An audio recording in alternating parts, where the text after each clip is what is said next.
Bismillahirrahmanirrahim. Assalamualaikum warahmatullahi wabarakatuh.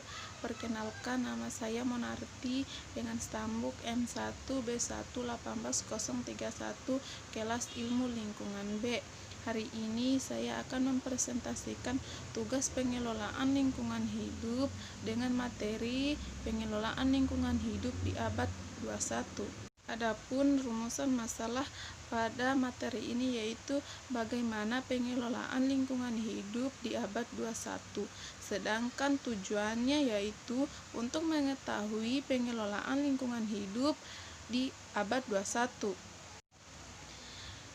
Pengelolaan lingkungan hidup adalah upaya terpadu untuk melestarikan fungsi lingkungan hidup yang meliputi kebijaksanaan, penataan, pemanfaatan, pengembangan, pemeliharaan, pemulihan, pengawasan, dan pengendalian lingkungan hidup. Sedangkan salah satu tujuan pengelolaan lingkungan hidup yaitu tercapainya keselarasan antara hubungan manusia dengan lingkungan hidup sebagai tujuan pembangunan manusia seutuhnya. Pengelolaan lingkungan hidup di abad 21 yang pertama yaitu politik hijau atau green politik. Secara struktural negara, masalah lingkungan bisa didekati melalui gerakan politik hijau yang oleh Giddens dan Rizek dinamakan pilihan politik jalan ketiga. Lebih tepatnya, demokrasi menghendaki adanya perhatian ekologis dalam kebijakan pemerintah. Model ini sudah banyak dilakukan di negara maju seperti Norwegia dan Jerman. Di Indonesia sendiri, lingkungan adalah isu mendasar yang terpinggirkan dalam simpang siur hiruk-pikuk isu politik permukaan. Benar, demokrasi masih perlu diperjuangkan dan program-program mensejahterakan sosial ekonomi masyarakat perlu digalakkan. Kedua yaitu ekonomi hijau atau green economy. UNEP mendefinisikan ekonomi hijau sebagai salah satu upaya peningkatan kesejahteraan manusia dan keadilan sosial, sembari mengurangi resiko lingkungan dan kelangkaan ekologi secara signifikan. Dalam kalimat ekonomi hijau dapat dianggap sebagai konsep pembangunan rendah emisi, efisien dalam pengelolaan sumber daya, dan menjunjung tinggi kesetaraan sosial.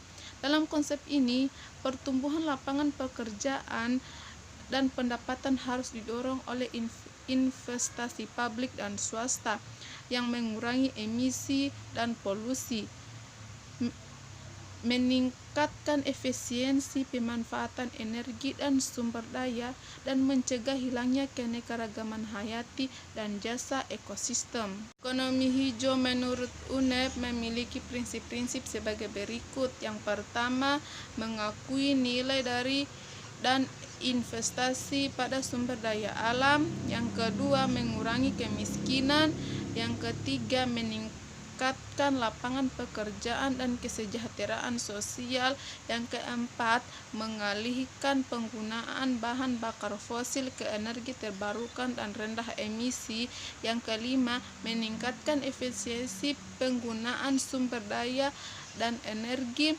Yang keenam, mendorong pola hidup yang rendah emisi dan berkelanjutan. Yang ketujuh, bertumbuh lebih cepat sembari melestarikan sumber daya alam. Yang ketiga yaitu kota hijau atau green city. Pengertian kota hijau. Kota hijau adalah satu pendekatan pembangunan kota yang didasarkan atas prinsip-prinsip ekologis. Pendekatan ini dipilih sebagai jawaban atas semakin memburuknya kondisi lingkungan kota karena pendekatan pembangunan yang lebih berorientasi pada kepentingan ekonomi jangka pendek. Kota hijau mempunyai kesamaan dengan kota yang berkelanjutan, yang menekan kepentingan menyeimbangkan antara kepentingan ekonomi, sosial, dan lingkungan dalam pembangunan kota. Kota yang berkelanjutan adalah kota yang bertumpu pada komunitas yang adil, sehat, dan produktif, didukung oleh lingkungan yang kondusif. Kota hijau adalah kota yang efisien dalam penggunaan sumber daya kota.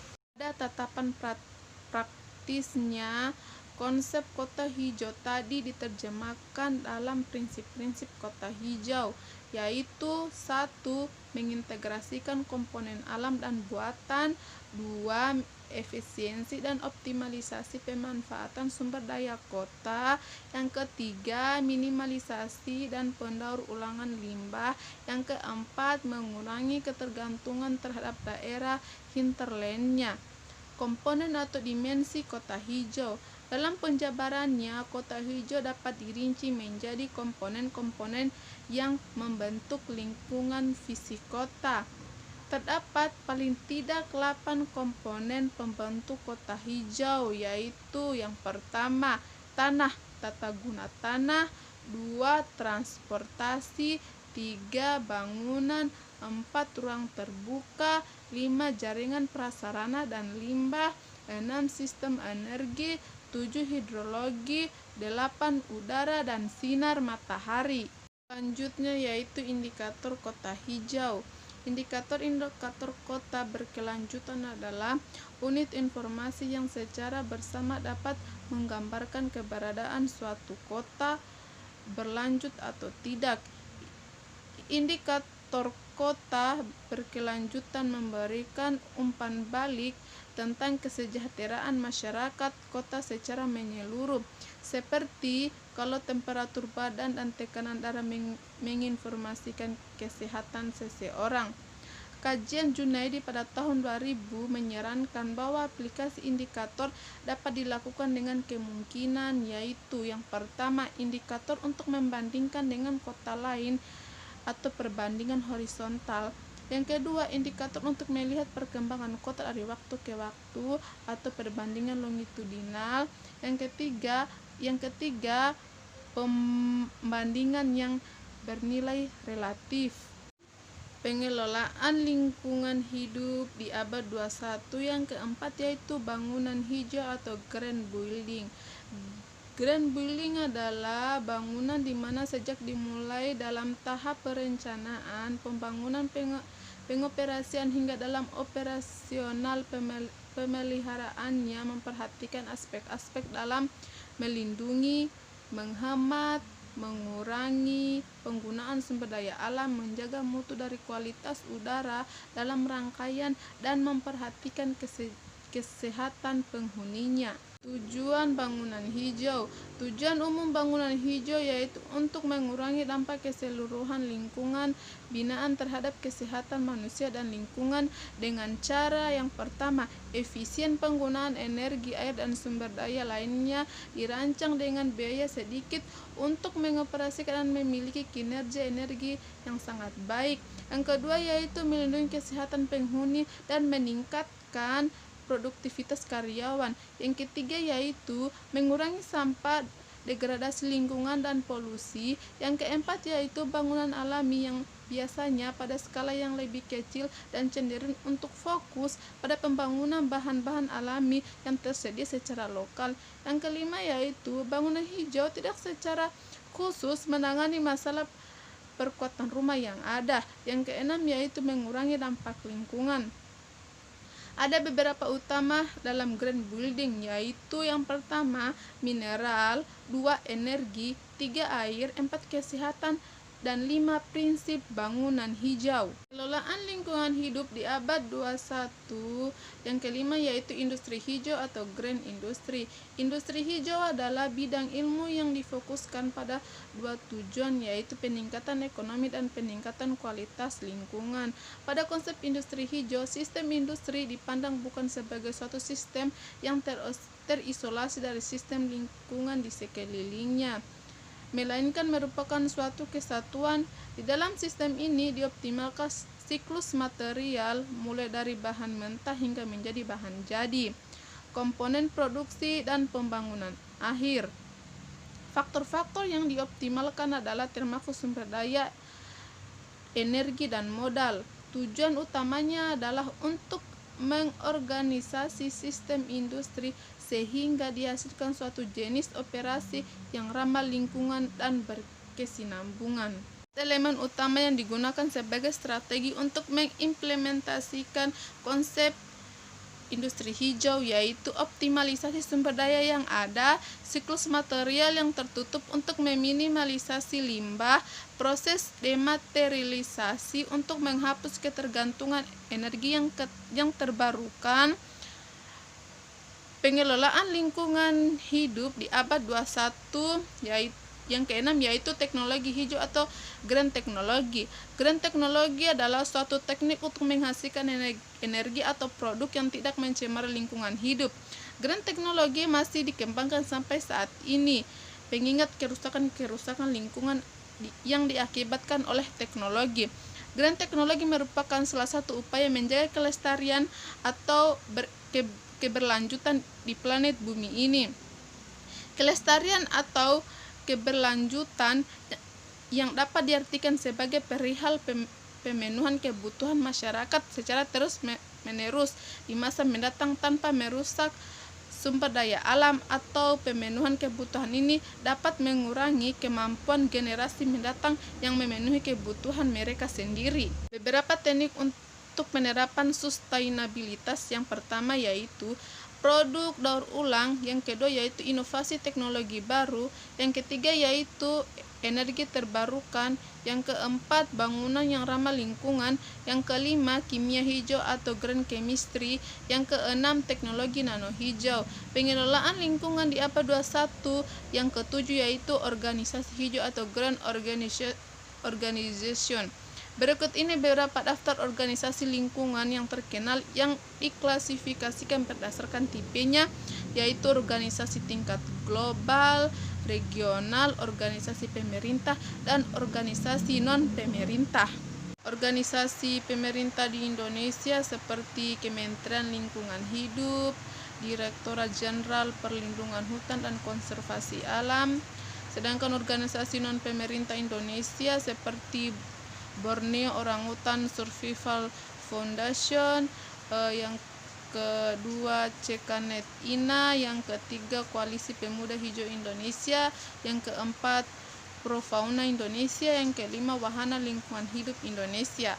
Pengelolaan lingkungan di abad 21 yang terakhir atau yang ke-8 yaitu perilaku hijau atau green behavior. Green behavior adalah salah satu karakter yang sangat penting dalam pembangunan kepedulian manusia terhadap lingkungan di sekitarnya. Green behavior adalah bagaimana manusia dalam kehidupan sehari-harinya dapat menjaga dan memelihara lingkungan hidupnya.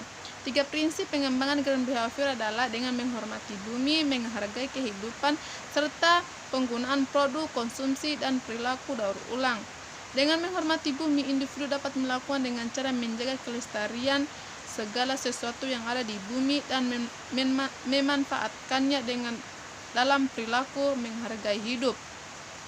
Manusia selain menjaga kelestarian alamnya, diharapkan dapat menghargai hidupnya dengan melakukan pola hidup untuk kebaikan diri sendiri. Pembangunan perilaku hijau yang dapat dilakukan di rumah yaitu yang pertama hemat energi listrik, yang kedua hemat air, yang ketiga hemat kayu dan kertas, yang keempat kurangi dan pakai lagi daur ulang atau reduce, reuse, dan recycle. Jadi pada dasarnya green behavior merupakan konsep yang mewakili segala sesuatu yang bernilai ramah lingkungan, baik secara pola pikir ataupun gaya hidup seseorang. Terdapat 2 nilai penting yang dapat dilakukan dalam green behavior, yaitu melakukan hal yang baik dan menghindari hal yang buruk. Kesimpulan pada materi ini yaitu pengelolaan lingkungan hidup adalah upaya terpadu untuk melestarikan fungsi lingkungan hidup yang meliputi kebijaksanaan, penataan, pemanfaatan, pengembangan, pemeliharaan, pemulihan, pengawasan, dan pengendalian lingkungan hidup. Sedangkan jenis pengelolaan lingkungan hidup di abad 21 ada 8. Yang pertama yaitu politik hijau atau green politik, yang kedua yaitu ekonomi hijau atau green economy, yang ketiga yaitu kota hijau atau green city, yang keempat yaitu bangunan hijau atau green building, yang kelima yaitu industri hijau atau green industry. Yang keenam yaitu teknologi hijau atau green teknologi. Yang ketujuh yaitu organisasi hijau atau green organization.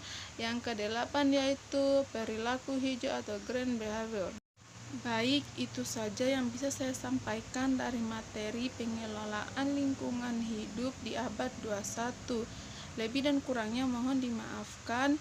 Semoga apa yang saya sampaikan tadi bisa bermanfaat bagi kita semua. Saya akhiri dengan ucapan billahi taufiq wal hidayah. Wassalamualaikum warahmatullahi wabarakatuh.